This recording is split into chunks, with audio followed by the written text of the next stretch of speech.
Hello and welcome to talkBULL, your weekly Premier League Darts podcast coming to you every single Friday from now until the end of May. My name is Harry Durham, and with me as always is two-time major winner and former world number one, Colin Lloyd. Coming up, we'll take a look back at the latest results from the Premier League Darts in Birmingham as Luke Littler broke another record.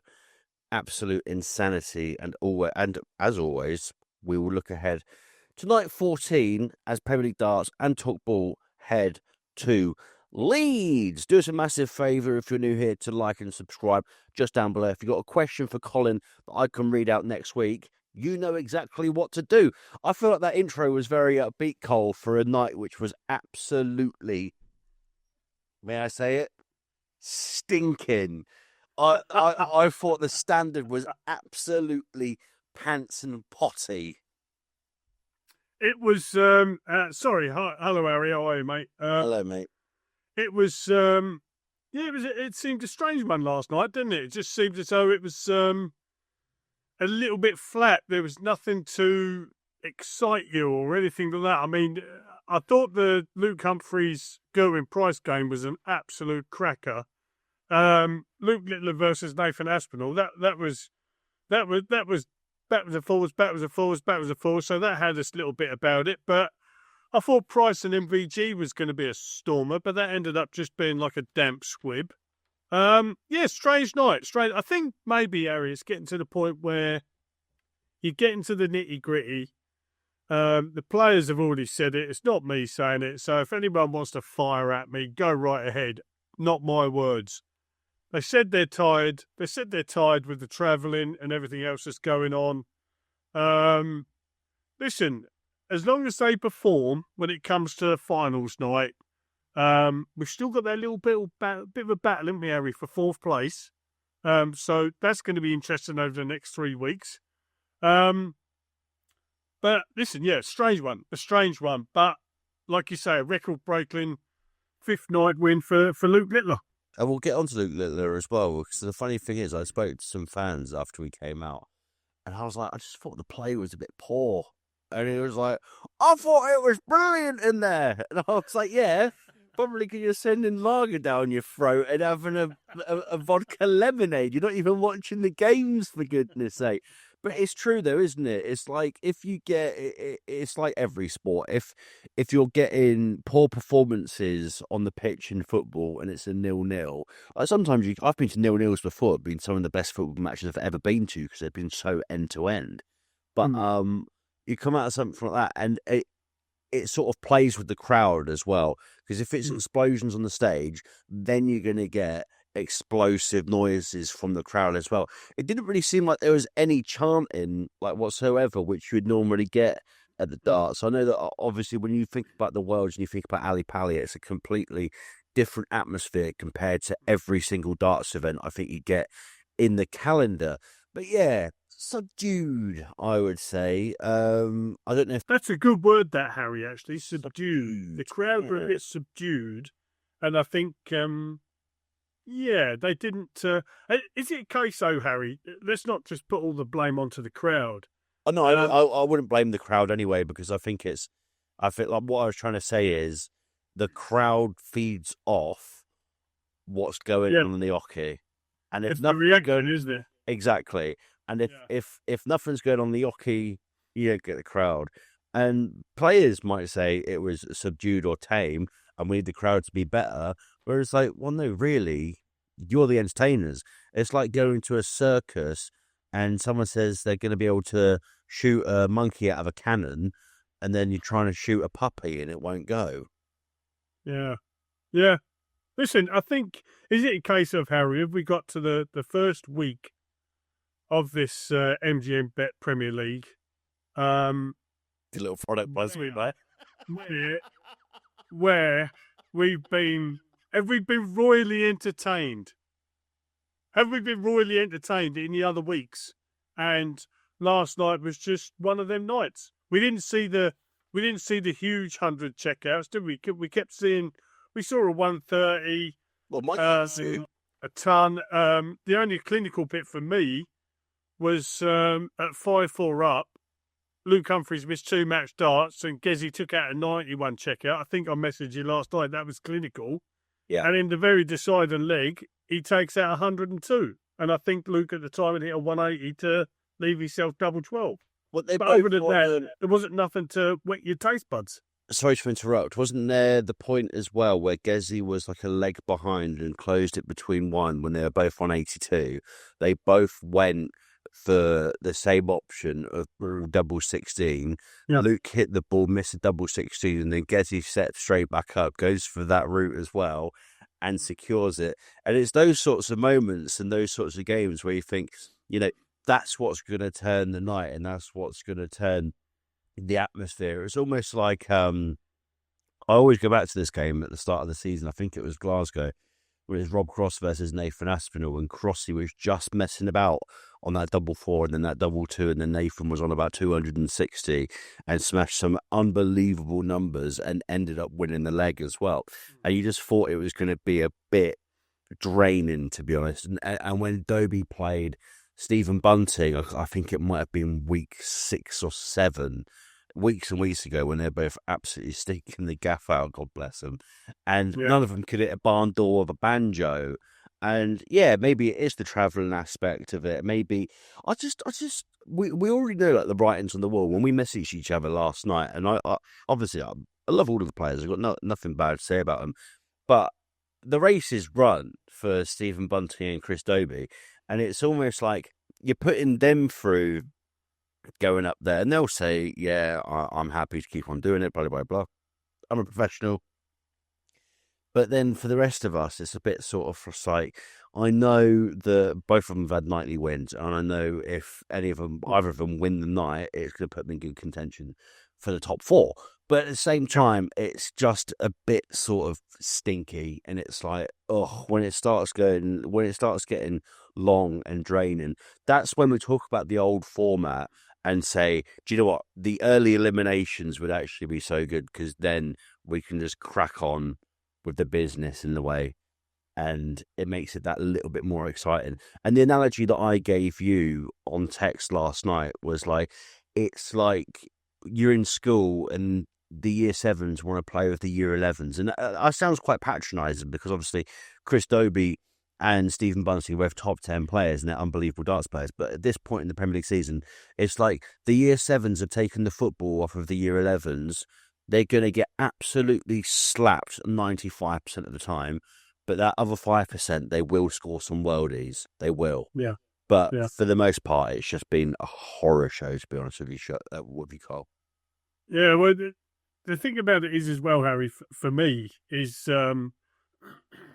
is there should be incentive. And that incentive is being a winner on the night.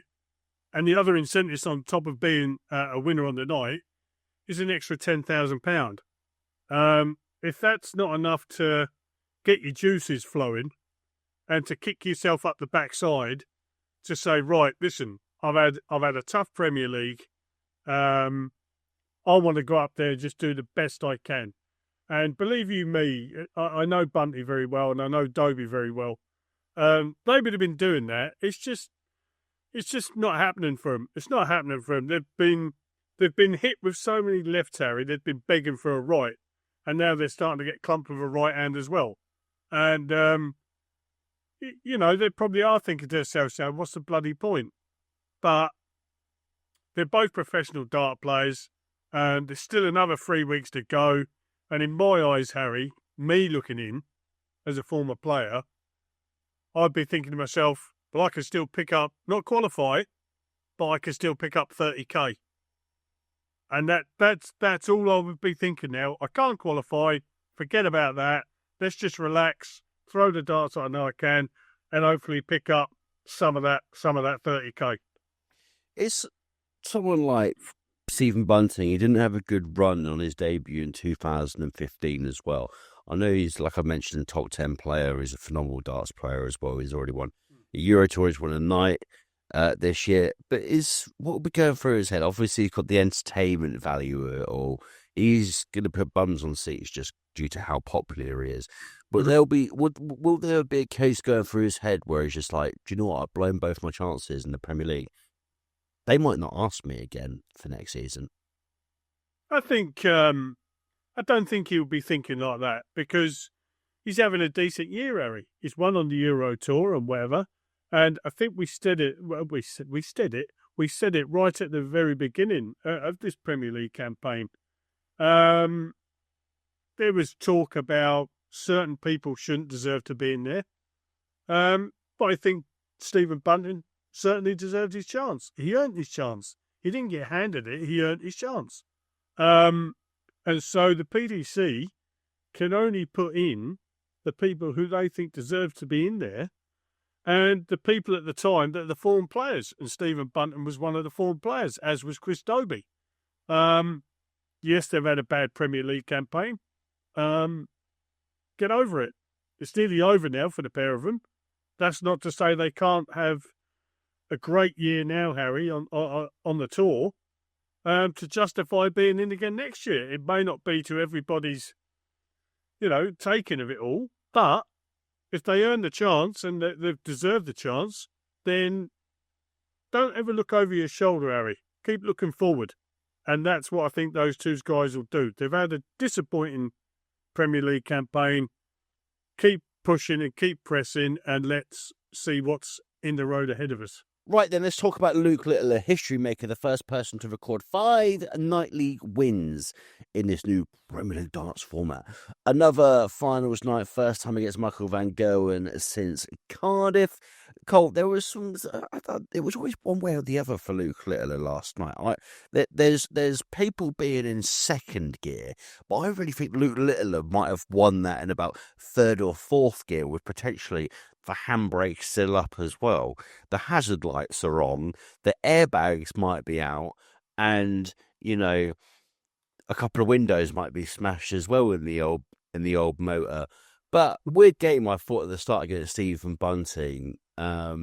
He had a few absolutely stinking visits throughout the night, and just some of the ways that the darts were falling into the board as well. I know he wants them to land straight. I know that he was changing up his throw as well. We were all talking about that last night. If it was mild along comms, and you just saw he was going back to that traditional throw once again, which he was well champion with, and it seemed to be flowing once again. There was a period. I think it was either against Stephen Bunting or Nathan. I can't remember off the top of my head. He was averaging 83, and in the last couple of legs, he just, cranked it even more. Then all of a sudden, across a couple of legs, he was averaging about 118. Not his overall average for the game, but the last couple of legs, he was averaging 118. And it's like, hey, honestly, where did this come from? But, there seemed to be some points where he was just losing his focus throughout the night. And, Nathan. I think it was a case of Harry. There was flashes of the Luke Little brilliance. We know how good he can be and whatever. But then there were times, I think that I'm going to use the word, he was scrambling a few times. The darts weren't going in how we wanted them to. A couple of missed segments. I mean, it does not so more 180s last night. Let's not forget that Nathan Aspinall missed the ball for the win. Yeah, on the 1-3-2. Absolutely rough angle, wasn't it? So bad angle. we could be talking completely different stuff this morning.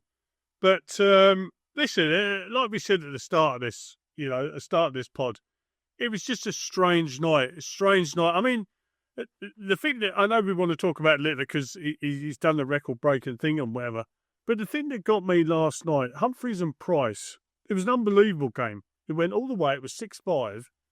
And then I thought to myself, Gezzy's looking really sharp and looking good.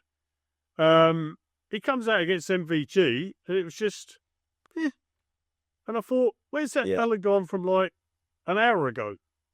It just seemed as though he disappeared off the planet. And darts is a strange game. It's a funny game. It was a strange night. It was a night as to, in my eyes, Harry, who could dig in the best? Who could dig in and scramble a win? Who could sort of like hang on in there, and if they do get an opportunity, take it?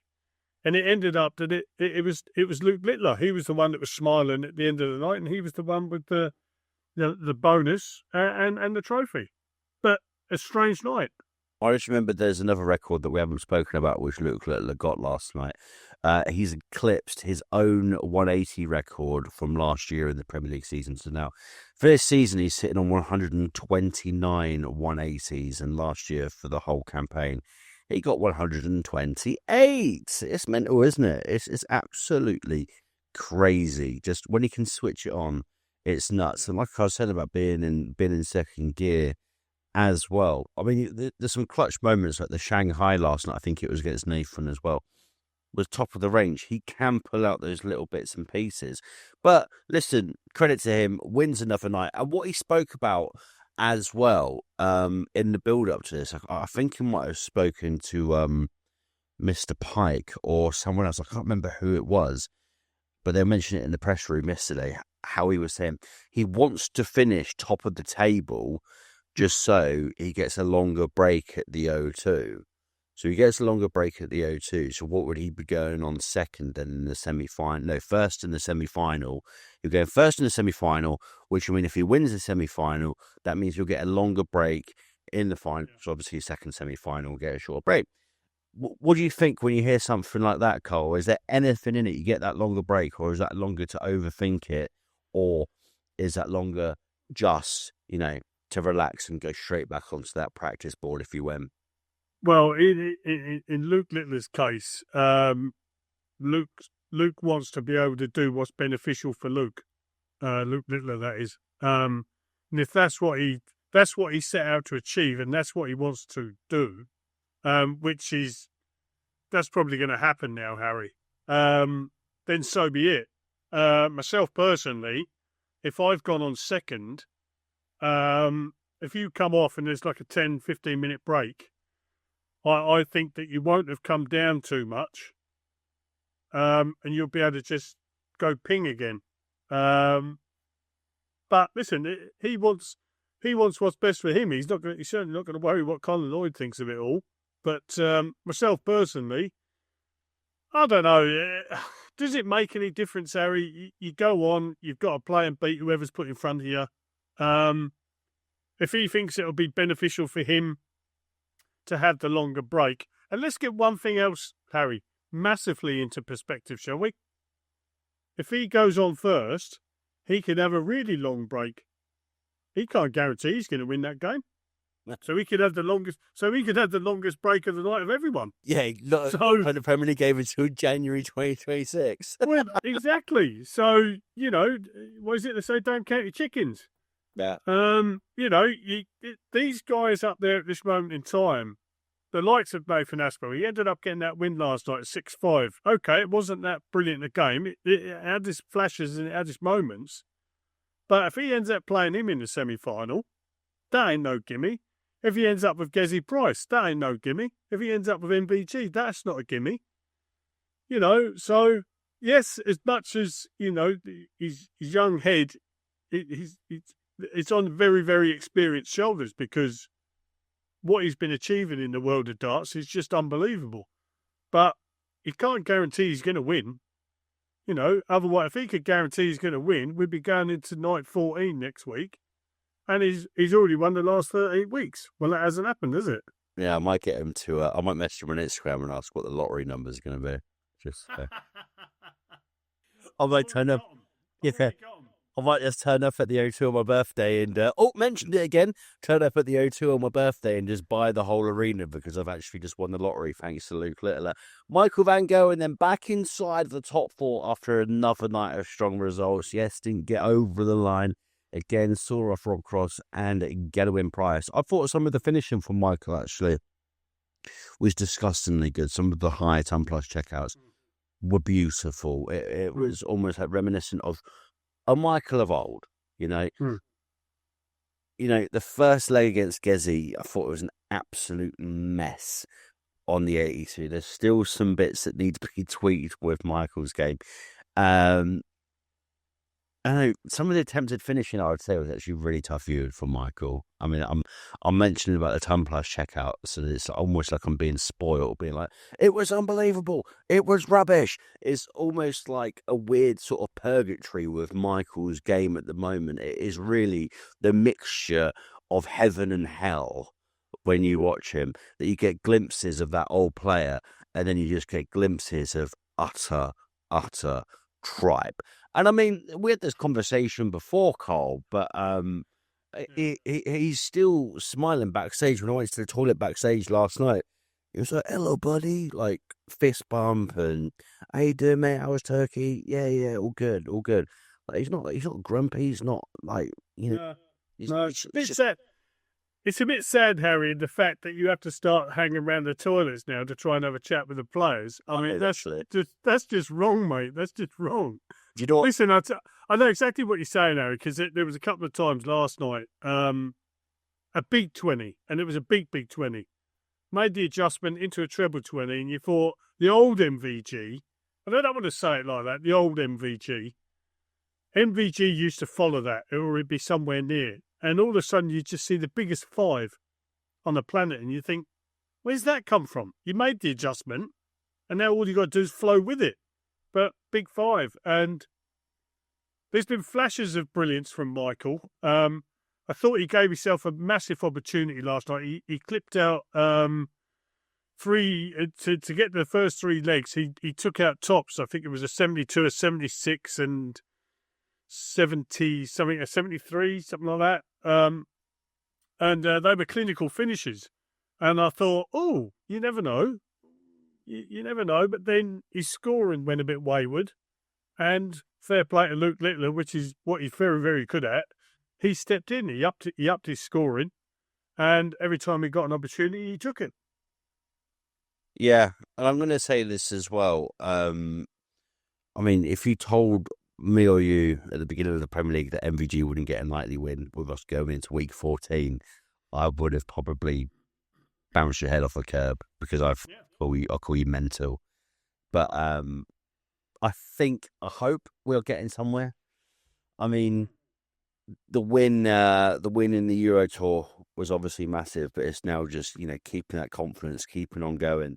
And like I said, he's confident. He's still smiling. He's still happy. And I think a lot of players, if you're in that position, I mean, Michael never releases statements like some players and apologises for losses or never puts the blame on himself. I think that's the good thing is, it's not him that's running his social media. It's one of his managers, probably someone at Modus, that's just running it all for him.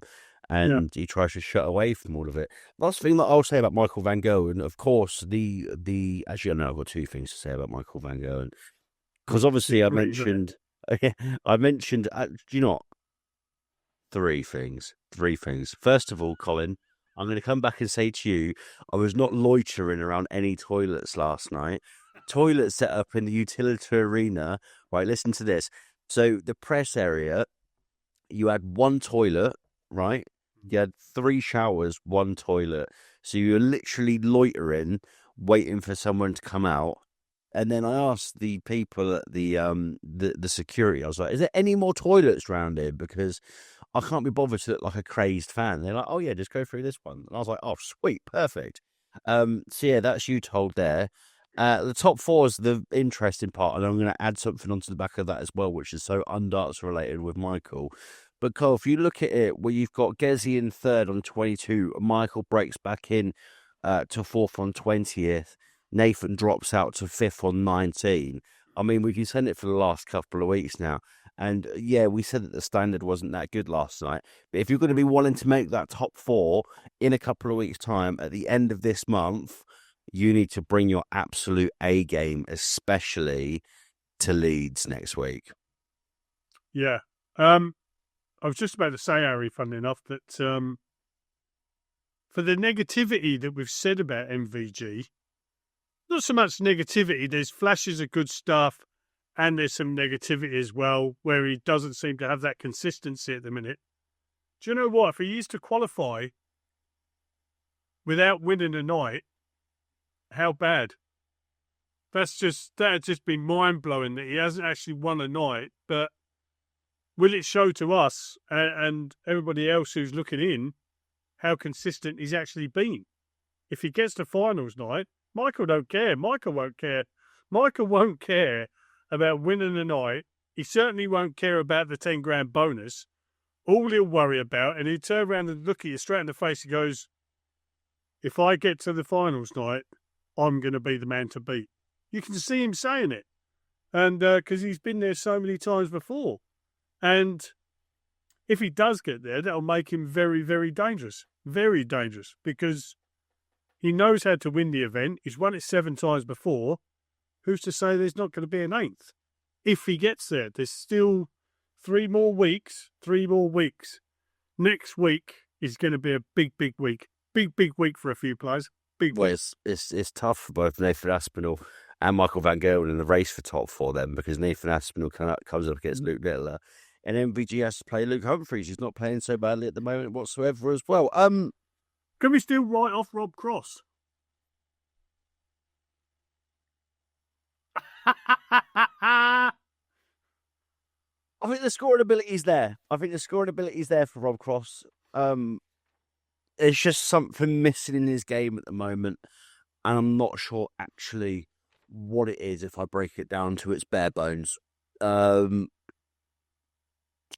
think Crossy, his race is run. I think Crossy, God, it makes me feel so bad to say about Rob Cross because I love him as a human being and I love him as a player as well. But I think if Crossy had picked up a couple more wins a few weeks ago when it was probably more on the table for him, then yes, Crossy would definitely be in contention. But I think right now, him coming up against Gezi in Leeds, it's going to be a bit of a stinker because I think a lot of people are going to be on Gezi's back in Leeds just to try and wind him up because next week is Luke Humphries' night with him being a Leeds fan. I don't think Rob Cross is going to make it. I think he's way out of contention now, to be honest with you. I think it is those 3. If Gerwen Price does drop some points, and I thought Gerwen Price was going to be secured, Cole. I thought he was going to be absolutely locked in off the back of last week. But now, like the last couple of weeks, that 3rd to 5th is what it's all about. I mean, if Rob Cross miraculously picks up a nightly win next week, then Jesus, I'll do the show in my boxers next week. No, please don't. No, don't. You do it because you're in better shape than me at the moment. I'm in my boxers now. Just poo bearing around the house. But yeah, I think Rob Cross is out of contention, to be honest with you, Carl. Yeah, probably. You're probably right. Anyway, moving on swiftly. What I was going to say is I've got an exclusive for everybody here on the talkSPORT DARTS YouTube channel.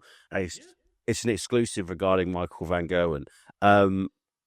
Did you know, and this is my opinion, on the Premier League circuit, the darts circuit, and all darts players that I've met, Michael Van Gerwen is the best smelling, and none of them smell bad whatsoever. Michael Van Gerwen is the best smelling darts player that I've ever met in my entire life. His aftershave, I don't know what it is, but it's top of the range. It goes up my nostrils, and every time he walks past me, I'm like, bloody Nora. The smell of MVG and the smell of his aftershave is top of the range. The next time I see Michael, I'm getting a quote. If it's from Rotterdam, if it's from Amsterdam, and you can't get it in the UK, I'm getting it. All right, Cole. Next time you see him at a Pro Tour, just ask Michael if you can smell him, and I think he'll probably punch you in the face. But I can honestly say, Harry, I don't think, in actual fact, I know that I would never go up to another player and say, "Can I smell you?" There's just something wrong with you, Harry. There is something wrong with you. I don't know what it is. Sniffing around players, sniffing players. What's the matter with you? You're acting like I'm like sniffing their seats, which I'm not. You're not a dog that works at the airport like a sniffer dog, are you? Listen, he walked past me, and when you get a waft of someone, you're like, bloody hell, he smells unbelievable. And wow. I get it all the time because I've just got a natural musk of Yeah, you've got that all right. Don't worry about that. A natural musk of Christian Dior mixed with Lynx Africa. So I mean, I can't keep the women away from me. and everyone just flocks towards me. But Michael Van Gerwen won't be watching this. But if in the in the miracle that he is, Michael, please get in touch. I mean, Jason Tame has my number. Text me, let me know the aftershave, because I'm going to ask you. Cool. That leads me on to this question then. I mean, throughout all of your years, I mean, you would have been on practice boards, you would have been at exhibitions. Who was the best smelling darts player that you ever played with? And don't be like, oh, I never smelt a darts player. Who honestly had the best aftershave? Do you know what? It's funny you say that. Yeah, so he takes the piss, and now he's going to tell his story. It is. No, it's funny you say all of that, because one of my pals, and he still is my pal, I've chatted to him last week, fun enough, as you guys know, is Roland Sholton. Yeah. Roland Sholton, funny how it's another Dutchman, Roland always had good cologne. Always. I don't know whether that was because of him or his other half, Mariah. But Roland always had good cologne. But you don't have to go swimming in it, do you? No. You want to be known. You want to be known for your darts. You don't want to be known for the cologne that you've got. True. Unfortunately for Roland, he was just known for his cologne. Yeah, darts are average, but you smell great, mate. That's the only thing. But let's talk about Luke Humphries real quick then. Yeah. There were some real moments of brilliance from Luke last night. Some big darts in the opener against Gerwen prize. I had to wait 6 legs for a break of throw. Yeah. In that game against Gezi. It was so backwards and forwards. You're going to win a leg, I'm going to win a leg. You're going to win a leg, I'm going to win a leg. We spoke about that 82. The 16s and then the 8s. Gezi tries to get and gets it, makes it 5-4. I thought the double from Gezi on the 19s as well, which was just sublime. And you had to feel for Luke in a way as well, because he had 107 average. I mean, I think it was that 82 finish is what really closed the gap between the two of them, wasn't it? And probably Gezi was in his head at that point. At 5-3 up, you'd have said that the pendulum had swung in Humphries' way. He'd be disappointed from 5-3 up, not putting the game to bed. He missed 2 match darts, to make it 6-3. But, let's not take it away from Gezi Price. Harry, like you said, and like you told our listeners, me and you tend to message each other on Thursday nights. He took out that 91 checkout. That would have hurt Luke a little bit. That took it to 5-all. And then, like I say, Luke hit that 180 to leave himself double 12. And Gezi just stepped up and slotted in that 102 finish. I mean, there's not a lot Luke could have done about that, That was just Gezi being Gezi and doing what he can do. He'll be disappointed. He's come away with a 6-5 loss after playing exceptionally well. But at the end of the day, it's a loss, a disappointing loss. But I think he's guaranteed his place in the last 4 already. Perhaps he's got one eye on that, Harry. I'm not saying he has, but possibly he has. And possibly that was the same with Littler last night. I think he knows that he's safe and secure on Fight for Finals night, for Judgment night. And, perhaps that's why there was, I don't want to use the word mediocrity, but there was that good stuff, bad stuff, good stuff, bad stuff, because he's already got one eye on the O2 Arena in London. You can't give Gezi that door, can you? You can't open that door for Gezi and let him occupy a little space in your brain. Because when he can close the gap like that, and you have that 82 finish, you've missed it. And then Gezi, that's the sort of bloke that Gezi is, and we've known it for so many years. Yeah. Of, you're not going to do it, right? I'm going to do it then. And it's like your best mate doing it, and it'll wind you up. It's like your brother doing it, and it'll wind you up. And that's what I think that's what makes Gezi just so special. And I think you can say that about a lot of them, though, Harry, can't you? You can say that, especially Nathan Aspinall. I mean, there was a couple of clutch finishes last night that Rob Cross took out as well. any top pro, if you want to give them an inch and you keep giving them an inch, they'll keep taking them inches, and all of a sudden them inches turn into a foot, Harry. A foot turns into a yard turns into a mile. Like you say, you don't want any player living in your head rent-free, but you also know that if you keep giving them opportunities, at some point or another, they're going to take them. And that's everyone, mate. That's everyone. It's different with Gezi, though, Cole. It's a celebration. Yeah, that hurts. Yes. It's great. It's great. It's great that Crossley will give a fist bump, or Aspinall will give a fist bump, or a little come on. But Gezi, bloody Nora, there'd be periods where I don't know how people would keep their cool. You're probably throwing a dart towards Kirk Bevins that Gezi would start winding you up, Cole. And that's the different factor that I think you don't want to lose to anyone. But I think it's him, because he will get louder and louder and louder. And once he secured those checkouts, he got louder and louder and louder. And like I mentioned, with those going down to those 19s as well, it was unorthodox. And I mean, it was, and I say it all the time, it was exhibition stuff for a lot of it last night from Gezi. Yeah. Listen, mate, you know it's coming. You know it's coming. If you miss, as you're picking your darts out, Harry, walking to the board to pick your darts out, you are thinking to yourself, because you can't help but, if he takes this out, I'm getting it. I'm going to get the raw. And listen, mate, best thing to do is just not give him a shot. Easier said than done, but just don't give him the shot. Don't give him the chance to roar at you.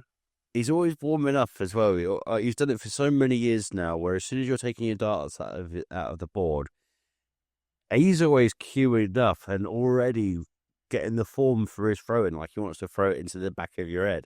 So he's already putting you under the caution away, because you get your darts out and you'll be getting them out, walk down the hockey, like, bloody hell, he's right behind me, he's going to throw a dart into the back of my head. And that's just the intimidation factor of Gerwen Price. I mean, some poor darts. If you want to be intimidated, though, Harry, then you'll keep going and getting out of his way. Best thing to do is just pull your darts out and walk halfway up the hockey, then turn off. Don't ever let anyone intimidate you on the hockey. It's not their throw until you've retrieved your darts and walked off. No, exactly. So, in some ways, that's down to the players. You know, if they want to be bullied and intimidated, I don't mean bullying in a nasty way, but you know yourself, Harry. You're a football mad fan. There's tactics involved. We had Peter Manley on here. Peter Manley was saying half of these thought that they wouldn't get away with it with him. And that's just the way it is. If Gezi wants to go at his pace, if you want to go at his pace, flow with it. If you don't want to go at his pace, just keep doing what you're doing that's beneficial for your game. But it's good to see, though. I love seeing the raw. I love seeing the raw, because you know he's done something, and then he's done something decent. It might not be something decent, actually, come to think about it. But then you want to see the reaction, Harry, from the other player. If they can step up and crunch in a 140, 180 to start the next leg, as if to say to him, you can roar as much as you like, mate, I'm still going to keep going and doing what I'm doing. It's great. And that's where the entertainment factor comes in. It's brilliant. I'd love to know what Mr. Manley would think, and I'm not meaning to sound like an old fogey. Here we go. I'd love to have been a fly on the wall in Mr. Manley's living room last night when Nathan had that ball on that really tight angle, and then Luke Littler was hyping up the crowd in support of Nathan. And I sort of sent you this analogy, and listen, I love Littler, I love Nathan, I know they're really good mates. And I mean, I think Nathan had a bit of a sort of mean face on last night because he knew it was business time. But, I mean, I know you're all friends. It's kind of like tribalism with me, Cole. Obviously, like you said, and we all know I'm a massive football fan. But, you know, you're trying to hype up the crowd. And, I mean, Fulham's biggest rivals who I support are either Brentford or QPR. It's not really Chelsea, because Chelsea don't really think about us. But can you imagine, like, Fulham's captain or manager to get, like, an equaliser or to win the game, where you just start hyping up Stamford Bridge, Loftus Road, or the Tin Pot Lego Stadium at Brentford. And, you know, I know they're mates at the same time, but come on now. Like, a bit of fight, a bit of a bit of getting one over your mate. And then Nathan said, "Oh, I couldn't really go that hard because I was playing my best mate in Chris Dolby." It's like, if you're playing your best mate, your brother, your father-in-law, your brother-in-law, Hmm. and they're competitive people, don't get me wrong. Whoever I come up against, no matter who they are, I want to absolutely batter them, and I want to celebrate, and I want to win. I just don't understand this hyping up with the crowd when you're about to lose a game.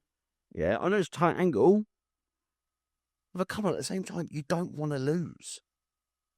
No, I know. Listen, and to be fair with Luke Littler, if Nathan had have hit the ball, he'd have probably put his hand in the air and cheered as well. Yeah. Listen, like I think we've said it. I think this would be the way Harry to finish it off about the darts last night. It was a strange night. It was a funny night. There was lots of 180s. There was some good finishing. There was some very, very average finishing. Some people looked flat, and at other times they looked really, really good. Strange night, but a night that was won by the current world champ. A record-breaking night for Luke Littler, who's won five nights so far, and who's to say that he won't push on and win another couple. Strange night, just a strange night. Everybody's body language seemed a bit strange. But listen, we move on. We move on to next week. Last night's over and done with now. Let's hope it's back to the business side of things that we've been used to seeing these past few weeks and whatever. Well, ladies and gentlemen, night 14, May 8th, First Direct Arena, Leeds. First time I've ever been to Leeds in my entire life will be next week. I'm really looking forward to it. Quarterfinals are as followed: Roberto Cross versus Gerwen Price, Nathan Aspinall versus Luke Littler, the repeat of last night, Michael Van Gerwen versus Luke Humphries, and Stephen Bunting versus Chris Dobie. A quick look at the Premier League table then. Luke Littler, number one on 35 points after another nightly win. Luke Humphries remains in second on 26 points. Gerwen Price stays in third on 22 points. Michael Van Gerwen breaks into the top four on 20 points. Nathan Aspinall drops out of the top four in fifth on 19 points. Rob Cross stays in sixth. Chris Dobie stays in seventh. Stephen Bunting stays in eighth. Cole, thank you very much for your time. It's now time for you to do your signature line. Yeah. Everybody, listen, if you want to tune into us, like and subscribe. So like and subscribe on the link below, and you can listen to my dose at tones week in, week out, and you can also listen to Harry as well if you like. I mean, if that makes you want to subscribe, then fair play, ladies and gentlemen. I mean, people are into whatever they're into. Make sure you like and subscribe to the talkSPORT Darts YouTube channel just down below to keep up to date with all of the latest news from the Premier League and across the world of darts. Euro Tour action this weekend as well. No doubt we'll have a review on it. Tuesday, Monday, bank holiday. It'll be coming to you whenever. Have a good one. May Day. Wear that sun cream as well. Don't get sunstroke if you're in that big garden, going down the beach, in the garden, wherever you are. Plus, we'll have all commentaries, watch-alongs, streamed live right here next week for Leeds. Cheerio. Goodbye. Love you.